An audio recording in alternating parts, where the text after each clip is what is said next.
Hi friends, welcome to మన Bommarillu. Upcoming రివ్యూలోకి వెళ్ళిపోదాం. గంగా తను తయారు చేసిన ఫుడ్లో ఒకడు వచ్చి పాయిజన్ కలుపుతున్నాడు అని తెలుసుకొని వాడి వెనకాల పరిగెడుతుంది. వాడిని ఖచ్చితంగా చేసి పట్టుకొని అందరి ముందుకి తీసుకురావాలి అని గంగ పరిగెడుతూ ఉంటే వాడు ఎక్కడా కనిపించడు.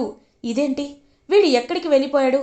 అమ్మో, ఒకవేళ అందులో విషం కలిస్తే అది అది మినిస్టర్ గారు తింటే ఇంకేమైనా ఉందా అని చెప్పి పాపం అలా సూర్యప్రతాప్, అలియాస్ మినిస్టర్, ఆ ఫుడ్ని తినకుండా ఉండాలని పరుగున పాపం పరిగెత్తుకొని వెళ్తుంది గంగా. కరెక్ట్గా అదే టైంకి సూర్యప్రతాప్ అలా ఫుడ్ తీసుకోవాలని నోటి దగ్గర పెట్టేలోపు ఆ ఫుడ్ని గట్టిగా పక్కకి తోసేస్తుంది గంగా. ఒక్కసారిగా అందరూ షాక్ అయిపోతారు. వెంటనే గంగ పాప ముసుగు వేసుకొని, సార్ సార్ ఇది తినచ్చు సార్, ఇందులో ఇందులో విషయం కలిసింది అని అంటుంది. ఒక్కసారిగా రుద్ర, సూర్యప్రతాప్ అందరూ షాక్లో ఉండిపోతారు. ఏంటి, విషయం కలిసిందా? అది నువ్వెలా చెప్తున్నావు అని అడుగుతుంది ఇషిక.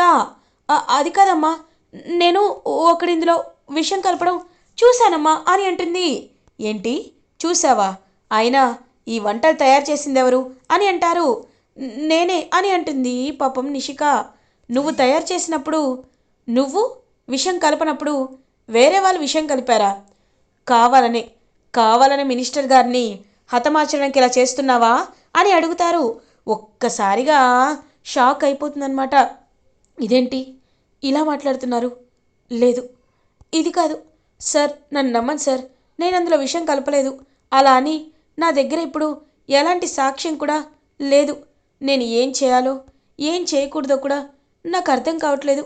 ఇప్పుడు నేను ఎలా నిరూపించుకోవాలి అని పాపం చాలా బాధపడుతుందన్నమాట. అలా గంగా, హేయ్, అయినా ఇదంతా చెప్పడానికి నువ్వెవరు, అసలు వంటలు చేసిన నువ్వెవరు అని అలా ఇంకా ముసుగు తీయగానే అక్కడ గంగా ఉంటుంది. గంగాని చూసి ఒక్కసారిగా షాక్ అయిపోతుందన్నమాట ఫ్యామిలీ మెంబర్స్ అందరూ. ఇంకా ఫ్యామిలీ మెంబర్స్ అందరూ గంగా వైపు చూస్తూ ఉంటారు. అమ్మ గంగా అని అంటారు విజయేంద్ర. పెద్దోరు, మీరైనా చెప్పండి పెద్దోరు, ఇందులో విషం కలిసింది పెద్దోరు అని అనేసరికి రుద్ర, స్టాప్ ఇట్, మా ఇంటికి దగ్గర అవ్వాలని మళ్ళీ ఇదంతా చేస్తున్నావా అని అడుగుతారు. లేదు సార్, నేను చెప్పేది నిజం అని అంటుంది. నువ్వు చెప్పేది నిజమని నేను ఎలా నమ్మాలి, ఎలా ఒప్పుకోవాలి? అయినా అందులో విషం కలిసిందనడానికి సాక్ష్యం ఏంటి అని అంటారు. సాక్ష్యం నేనే సార్, మీరు నమ్మటం లేదు కదూ, నమ్మటం లేదు కదూ, సరే నేనే నేనే తింటానని చెప్పి పాపం అలా ఆ ఫుడ్ పాయిజన్ అయిన పాయిజన్ కలిపిన ఫుడ్ని తనే తీసుకొని తింటుంది గంగా. తిన్న తర్వాత ఒక్కసారిగా గంగకి ఇంకా స్పృహ కోల్పోయినట్టు అనిపించి కింద పడిపోతుంది. ఒక్కసారిగా రుద్ర షాక్ అయిపోతాడు. వెంటనే గంగ దగ్గరికి వెళ్ళి, ఏయ్ గంగా, గంగా అని పిలుస్తాడు. గంగ స్పృహలో ఉండదు. సూర్యప్రతాప్ తను తను కళ్ళు తిరిగి పడిపోయింది, తన్ని వెంటనే మీరు హాస్పిటల్కి తీసుకువెళ్ళండి అని పాపం అలా రుద్ర అయితే గంగని ఎత్తుకొని గంగని హాస్పిటల్కి తీసుకువెళ్తాడు. ఇంకా ఒక్కసారిగా రుద్రని చూస్తూ ఉంటుందన్నమాట గంగ. తనకి తల తిరుగుతున్నట్టు అనిపించినా ఏమీ మాట్లాడకుండా అలా పాపం కళ్ళు తిరుగుతూ ఉంటాయన్నమాట గంగాకి. ఇంకా రుద్ర గంగని హాస్పిటల్లో అడ్మిట్ చేస్తారు. ట్రీట్ చేసిన డాక్టర్ బయటికి వచ్చి, సార్, తనకి ఫుడ్ పాయిజన్ అయింది అని అంటారు. ఒక్కసారిగా రుద్ర షాక్ అవుతాడు. విజయేంద్ర, అయినా ఆ వంటల్లో పాయిజన్ కలిసిందని తను ముందే చెప్పింది. తన మాటను వినకుండా చెప్పడానికి నువ్వెవరు, సాక్ష్యం ఉందా అని తన్ని బాధ పెట్టాం. ఇప్పుడు చూడండి, తను చెప్పిందే నిజమైంది. అలాంటప్పుడు ఇది ఎంతవరకు కరెక్ట్, ఎంతవరకు కరెక్ట్ అని పాపం గట్టిగా నిలదీస్తారు విజయేంద్ర. ఇంకా రుద్ర, ఇషిక, వీరు ఏం మాట్లాడకుండా ఉంటారు. వీరు వెంటనే, మావయ్య గారు, అయినా ఇదంతా కావాలనే రుద్ర చేస్తుందేమో గంగ. ఎందుకంటే మన ఫ్యామిలీకి దగ్గర అవ్వాలని తనే ఫుడ్లో పాయిజన్ కలిపి తనే తిని ఓవర్ స్మార్ట్గా బిహేవ్ చేస్తుందేమో కదా అని అంటారు. ఏయ్ వీరు, ఇంకొక్క మాట కూడా నువ్వు గంగ గురించి అలా మాట్లాడద్దు. ఎందుకంటే గంగ ఎలాంటిదో నాకు తెలుసు. తను నలుగురికి సహాయపడాలనుకుంటుంది, 10 మందిని బ్రతికించాలనుకుంటుంది, కానీ 10 మంది చావుని చూడాలని అనుకోదు అని అంటారు విజయేంద్ర ప్రతాప్. ఒక్కసారిగా ఇంక రుద్ర అలా చూస్తూ ఉంటాడు. అయినా రుద్ర, నువ్వు కూడా తనకి సపోర్ట్ చేయకుండా అలా అనడం నాకేమీ నచ్చలేదు. ఇప్పుడు గంగ ఖచ్చితంగా మన ఇంటికే వస్తుంది అని అంటారు. పెదనాన్న అని అంటారు. అవును, పెదనాన్నగా చెప్తున్నాను. ఈ ఇంటి పరువు కాపాడింది గంగ. తను కనుక ఒక్క సెకండ్ లేటుగా వచ్చినా ఏమయ్యేదో తెలుసా? మినిస్టర్ గారు ఆ ఫుడ్ తిని ఇప్పుడు గంగా ప్లేస్లో మినిస్టర్ గారు ఉండాల్సి వచ్చేది. అలా ఉంటే ఏం జరుగుతుంది? మన కుటుంబానికి తలవంపులు వచ్చేవి. నిన్ను ఫుడ్ ఫెస్టివల్ కండక్ట్ చేసినందుకు అందరూ ఆడిపోసుకునేవాళ్ళు. మన ఇంటి పరువు అంతా గంగలో కలిసేది. అవేమీ జరగకుండా మనల్ని గంగ కాపాడింది. మన కుటుంబ పరువుని నిలబెట్టింది. అలాంటి గంగని ఇంకా ఇంకా దూరంగా ఉంచుతాను, దూరం పెడతాను అనడం తప్పు. తప్పు రుద్ర. కాబట్టి నేను చెప్పేది విను. గంగ ఇప్పటి నుండి ఈ ఇంటి కోడలుగా మన ఇంట్లోనే ఉంటుంది. నీకు గంగకి మధ్య ఏదైనా సమస్యలు ఉన్నట్లయితే నువ్వు గంగ పరిష్కరించుకోండి. కానీ ఈ ఇంటి కోడలు తన పుట్టింట్లో ఉండడాన్ని మాత్రం నేను సహించలేకపోతున్నాను. ఇది నా నిర్ణయం. ఒప్పుకుంటానంటే ఒప్పుకో, లేకపోతే నీ ఇష్టం అని గట్టిగా చెప్తారు. ఇంకా వెంటనే రుద్ర పెదనాన్న, చిన్నప్పటి నుండి అమ్మ నాన్న నాకు లేకపోయినా మీరే అన్నీ అయి నన్ను పెంచారు. నన్ను కంటికి రెప్పలా చూసుకున్నారు. మీ మాటని నేను ఎప్పుడు ధిక్కరించలేదు, ఎప్పుడు అగౌరవంగా చూడలేదు. కాబట్టి మీరు చెప్తున్నారని గంగని ఇంట్లోకి రావడానికి నేను ఒప్పుకుంటాను. కానీ గంగ తన హద్దుల్లో తను ఉండాలి. తను నేను భర్తగా కాదు, ఆ ఇంటి కోడలుగానే ఉండాలి. తన తప్పేంటో తను నిరూపించుకునేంత వరకు తను అలానే ఉండాలి అని అంటాడు రుద్ర. తను అలా ఉండేలా చూసుకునే బాధ్యత నాది. అయితే మనం రుద్ర గంగని ఇంటికి తీసుకువెళ్తున్నట్టే కదా, పద గంగ దగ్గరికి వెళ్దామని చెప్పి ఇంకా గంగ దగ్గరికి తీసుకువెళ్తారు. పాపం గంగ అప్పుడే అలా కళ్ళు తెరిచి చూస్తుంది. సార్ అని రుద్ర వైపు చూస్తుంది. రుద్ర గంగ వైపు చూస్తాడు. పెద్దోరు సార్, మినిస్టర్ గారికి ఏం కాలేదు కదా అని అడుగుతుంది. లేదు గంగ, ఏమీ కాలేదు. నీ త్యాగం వృధా అవ్వలేదు. నీ త్యాగం అలానే ఉంది అని అంటారు. సరే సార్, నేను బయలుదేరుతాను. అసలే అమ్మకి మందులు కొనాలి, అమ్మకి చాలా చూసుకోవాలి అని పాపం గంగ వెళ్ళబోతుంటే, గంగ ఎక్కడికి వెళ్తున్నావు? నువ్వు మన ఇంటికే వస్తున్నావు, ఇంటి కోడలిగా అడుగు పెడుతున్నావు అని అంటారు విజయేంద్ర. ఒక్కసారిగా షాక్ అయిపోతుంది గంగ. పెద్దోరు ఏమంటున్నారు మీరు అని అంటుంది. అవును గంగ, నేను రుద్రతో మాట్లాడాను. రుద్ర నిన్ను ఇంటికి రావడానికి ఒప్పుకున్నాడు. కాబట్టి నువ్వేమీ కంగారు పడాల్సిన అవసరం లేదు. రుద్ర, ఏంటి సైలెంట్గా ఉన్నావు? చెప్పు అని అంటారు. అవును, నువ్వు ఆ ఇంటికి రావచ్చు గంగా అని అంటారు. ఒక్కసారిగా ఇంకా ఎంతో హ్యాపీగా ఫీల్ అవుతారనమాట. వెంటనే గంగా రుద్ర తన్ని ఇంటికి రమ్మన్నందుకు గంగ ఎంతో హ్యాపీగా ఫీల్ అయ్యి ఇంకా రుద్రతో కలిసి అత్తింటికి బయలుదేరుతుంది. వెంటనే అలా ఇంకా అదంతా చూస్తూ ప్రీతి ప్రమీల మాత్రం ఎంతో హ్యాపీగా ఫీల్ అవుతారు.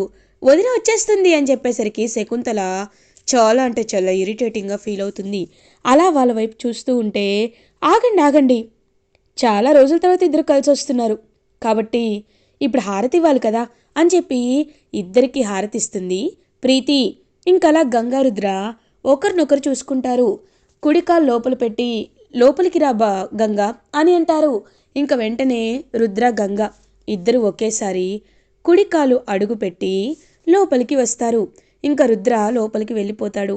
పాపం గంగ చాలా అంటే చాలా హ్యాపీగా వాళ్ళ ఇంటి వైపు చూస్తూ ఉంటుంది. శకుంతల వెళ్ళిపోయిందనుకున్న దరిద్రం మళ్ళీ వచ్చింది అని అనుకుంటారు. విజయేంద్ర తను దరిద్రం కాదు, మన పాలిట మహాలక్ష్మి, తను అలా అండం కరెక్ట్ కాదు శకుంతల అని అంటారు. అవును, మీకు అందరూ బాగానే కనబడతారు, మంచి చెప్పేవాళ్ళే, మీకు ఎప్పటికీ అర్థం కారు అని ఇంక కుళ్ళుకుంటూ లోపలికి వెళ్ళిపోతుంది శకుంతల.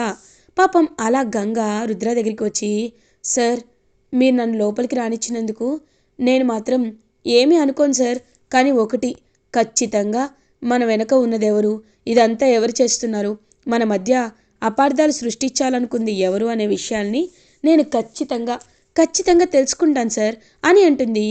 గంగా, నువ్వు తెలుసుకున్నప్పుడు మాట్లాడు, ఇప్పటి నిండే ఎందుకు అని అంటాడు.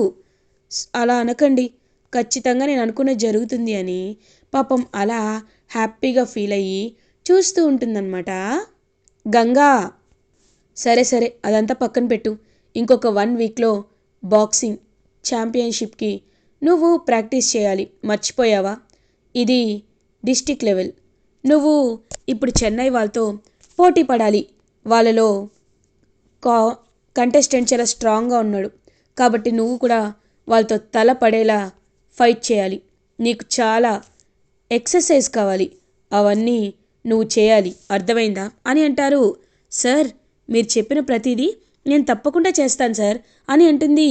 ఇంక వెంటనే రుద్ర అలా అక్కడి నుండి వెళ్ళిపోతే గంగ పాపం రుద్ర వైపు చూస్తూ, నన్ను ఒక భార్యగా అంగీకరించకపోయినా మీ స్టూడెంట్గా నాకు మంచి జీవితాన్ని ఇవ్వాలనుకుంటున్నారు, మీకంటే మంచి వ్యక్తి ఎవరుంటారు సార్ అని పాపం హ్యాపీగా ఫీల్ అవుతుంది. ఇదంతా చూస్తూ వీరు, ఇషిక అండ్ పారు మాత్రం చాలా అంటే చాలా ఇరిటేటింగ్గా ఫీల్ అవుతారు. ఛీ, ఇదేంటి, మనం అనుకుంటే ఇంకొకటి జరిగింది. అయినా రుద్రకి ఏమీ పని పట్టలేదా, ఎందుకు ఇలా చేశాడని చెప్పి ఇరిటేటింగ్గా ఫీల్ అవుతుంది పారు. ఎప్పుడు ఇంట్లోనే కాదు, బయట కూడా మనం అన్నీ చేయాలి అని అంటాడు వీరు. అంటే ఏం మాట్లాడుతున్నావు అని అంటుంది. ఇప్పుడు 1 వీక్లో తనకి బాక్సింగ్ కాంపిటీషన్ ఉంది కదా, తన్ని బాక్సింగ్ నుండి దూరం చేసావనుకో, రుద్రబావ నుండి శాశ్వతంగా దూరం చేసేసినట్టే అని అంటారు. అలా చేయాలంటే నేనేం చేయాలి అని అడుగుతుంది. ఏమీ లేదు, బాక్సింగ్లో తను ఎక్కువ ఎక్సర్సైజ్ చేయకుండా చేసావనుకో, అప్పుడు ప్రశాంతంగా ఉండొచ్చు అని అంటారు. అది నిజమే, తన్ని అసలు ప్రాక్టీస్ చేయనివ్వకుండా చేస్తాను, తన్ని డైవర్ట్ చేస్తాను, అప్పుడు ఆ అమ్మాయితో తను ఓడిపోతుంది. ఒక్కసారి బాక్సింగ్ పోటీలో ఓడిపోతే రుద్రకి గంగ అంటే ఇంకా అసహ్యం పెరుగుతుంది. ఆ చిన్న గ్యాప్ చాలు నాకు అని చెప్పి ఇంక పారు కావాలని గంగని డైవర్ట్ చేయాలి అని డిసైడ్ అవుతుంది. ఇంకా గంగని డైవర్ట్ చేయడానికి ప్రతి ఒక్క పని అయితే పెట్టుకుంటుందన్నమాట పారు. వాళ్ళు ఇంకా మార్నింగ్ అవుతుంది. రుద్ర అండ్ గంగ ఇద్దరు జాగింగ్ అని బయలుదేరుతారు. అలా ఇంకా జాగింగ్కి వెళ్తూ ఉంటే కావాలనే కొన్ని రాళ్ళని అడ్డంగా పెడుతుంది పారు. ఇప్పుడు వీటి నుండి ఎలా వెళ్తుందో చూస్తానని అనేసరికి రుద్ర అదంతా చూస్తాడు. గంగా, ఒక నిమిషం, ఇవి స్టోన్స్ కదా అని వాటిని ఒక పెయిర్లో పెట్టి, ఇప్పుడు నువ్వు వీటి సందులో నుండి నడుచుకుంటూ రావాలి, ఎంత ఫాస్ట్గా వస్తే నీ హార్ట్ బీట్ అంత ఫాస్ట్గా కొట్టుకుంటుంది, నీకు మంచి కార్డియాక్ ఎక్సర్సైజ్ కూడా అవుతుంది, ఓకేనా అని అంటారు. ఓకే సార్ అని చెప్పి ఇంకా తనకి ఎంత డౌన్ చేయాలనుకున్నా ఇంకా అంతంత పైకి వెళ్తూ ఉంటుందన్నమాట గంగా. అదంతా చూసి చాలా అంటే చాలా ఇరిటేటింగ్గా ఫీల్ అవుతుంది పారు. ఇది ఇలా ఉండగా లక్ష్మి దగ్గరికి శ్రీను వస్తాడు. వచ్చి, పిన్ని నీకు ఒక గుడ్ న్యూస్ చెప్పనా, మన రుద్ర సారు మన అమ్మిని ఇంటికి తీసుకువెళ్ళిపోయారు, కాబట్టి ఇప్పుడు మనకి ఎలాంటి ప్రాబ్లం లేదు అని అంటారు. ఒక్కసారిగా చాలా హ్యాపీగా ఫీల్ అవుతుంది లక్ష్మి. పైడిరాజు మాత్రం, ఏంటి తీసుకువెళ్ళిపోయారా, అలా ఎలా తీసుకువెళ్ళిపోతారు అని అంటారు. లేకపోతే దాని డబ్బులతో నువ్వు డ్రింక్ చేద్దాం అనుకుంటున్నావా అని అడుగుతుంది. అలా కాదు, ఇంక నువ్వేమీ మాట్లాడద్దు, అయినా నువ్వేంటో నాకు అర్థమైంది కదా, నీకు నువ్వు సంపాదించుకోవడం చేతకాక దాని డబ్బులు తీసుకోవాలి అనుకున్నావు, సరేలే అదంతా పక్కన పెట్టు, ఇప్పుడు ఆ సంతోషంగా ఉంది, నాకు అది చాలు, ఇంకేమీ అక్కర్లేదని చెప్పి పాపం లక్ష్మి మళ్ళీ గంగ తన ఇంటికి వెళ్ళిపోయినందుకు, కోడలిగా వెళ్ళిపోయినందుకు ఎంతో హ్యాపీగా ఫీల్ అవుతుంది. ఇలా ఎపిసోడ్ ఎండ్ అవుతుంది. ఫర్దర్ ఎపిసోడ్ రివ్యూస్ ముందుగా మీకు కావాలి అనుకుంటే మా ఛానల్ని సబ్స్క్రైబ్ చేసుకోండి. Thanks for watching.